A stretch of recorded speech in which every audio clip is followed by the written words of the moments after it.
Okay, and as much as I could not find anything online about replacing the ribbon cable on the Fujifilm X-T1, after having done it and screwed a few things up, I wanted to just throw something out there to help at a couple critical places.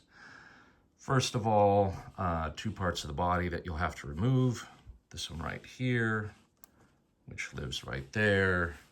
This little piece right here, which lives right above the door here. As far as screws, 1, 2, 3, 4. Any screws along here, only the ones that are clearly visible. There's nothing under the battery door that you have to do. Okay, and then the first step is going to be to remove the LCD screen. So you're going to start by removing the screws. I don't have great lighting here, but anyway, all along this side here, and then you'll flip it to the other side. There's like 2 or 3 more additional screws there. Then the LCD screen will separate off. I'll go over to my computer here, show you a couple pictures that I took. So this is what it looks like once you open the LCD. So the next thing you're gonna need to do is you're gonna need to pry this up and remove this tape. And then there's this little black bar right here. You need to take a plastic spudger or very, very gently with a small metal screwdriver, lift up this and then slide a tweezers underneath there and just kind of gently pull until this ribbon cable here separates from this. This part here, this entire block right here, is included in the replacement cable that you'll get. Okay, so then the next thing that's going to be really frustrating is figuring out how to actually get this back panel here to separate off from the camera. So we'll go to the next picture here. Actually, let's go back to the camera. So what you're gonna do is you're gonna, after removing the screws, you're gonna gently insert a screwdriver, like a small screwdriver, plastic one if you have one available, and then just gently looking for where it's gonna start to separate. You're gonna work carefully on this side and carefully on this side until the part underneath this frame, which eventually will be removed with screws here and here because the LCD is attached separately. Okay, here onto this metal frame back here. Obviously, if at this point you're a little intimidated, you've never changed a battery on an iPhone, you've never dealt with ribbon cables or anything like that, I would suggest giving up and just sending it to a repair shop if you love the camera that much, rather than risk screwing up things like I did. Anyway, so this frame is going to be separated, but you're going to have a few loose parts that are going to be attached still, because this large part here doesn't fit through that hole there, and so you can't just cleanly pull off one part after another throughout the entire process. You're going to have various bits and pieces just kind of attached there. It's going to be critical to maintain your orientation and mapping for when you route the cable back through. If you're not comfortable with that, that's another issue. This took me about 2.5 hours because I didn't have anything to go off of. I didn't know what parts to remove, what screws to remove, but I had a basic idea that basically I had to get access to that part. Okay, just a couple of other things here. Okay, so now we're looking top down at the back of the camera. If you want to take all of this stuff off, you would have to remove this ribbon cable right here, which I don't know exactly how that one's held in place. I didn't touch it, I didn't have to. If you want the extra working room and the ability to just pull all of this bottom portion completely off, this ribbon cable right here that goes to the button panel would have to be removed. Okay, you don't have to do that. I did not. Now going back over here to the ribbon cable, here's the part that I damaged. So let's zoom in a little bit more. Okay, you see this little chip here. That's because I assumed that this ribbon cable was similar to, let's go back, actually, let's go back here. This ribbon cable has the little black strip. There we go, blow that up really big. Let me move that up a little bit.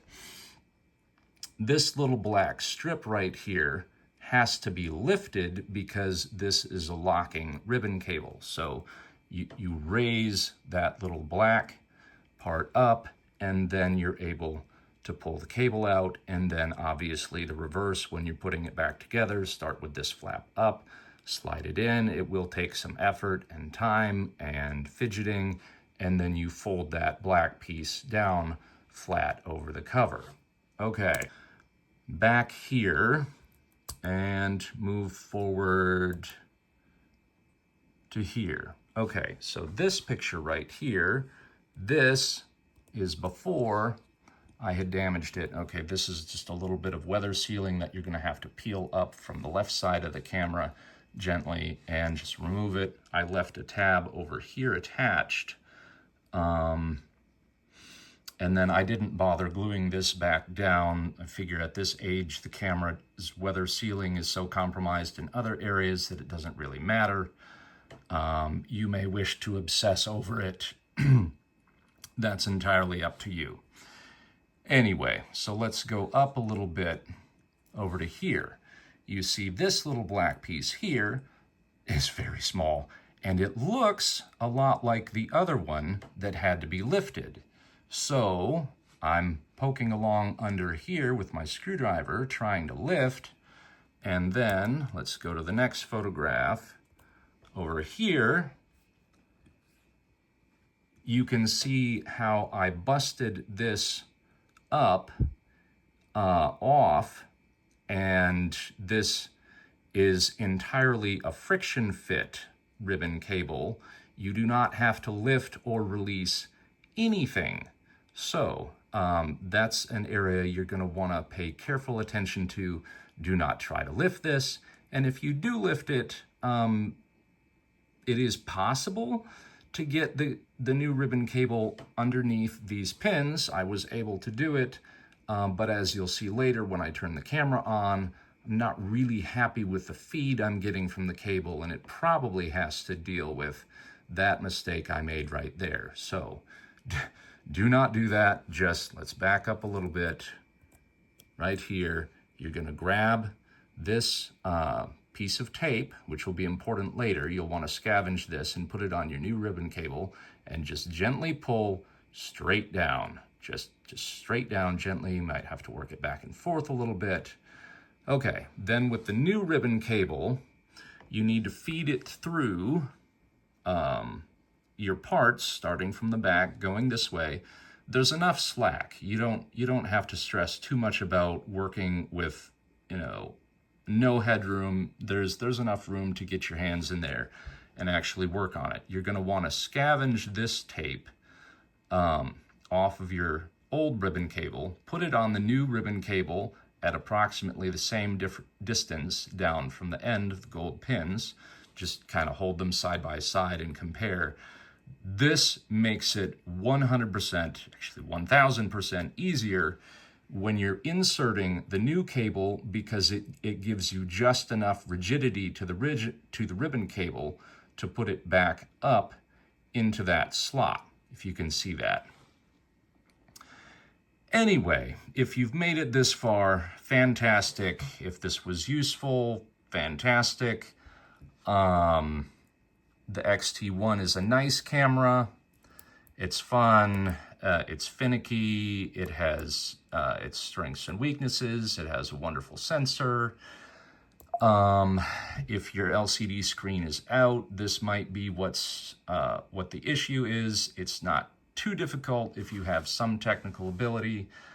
Just go back through the pictures, the other pictures, so you can see just a little bit more of the context. Okay, and then the other thing is, you want to look here on the back of your camera, right in there. Let me point, because there's really no ability with no contrast here to see. You have a little pad here and a little pad right here, here and here.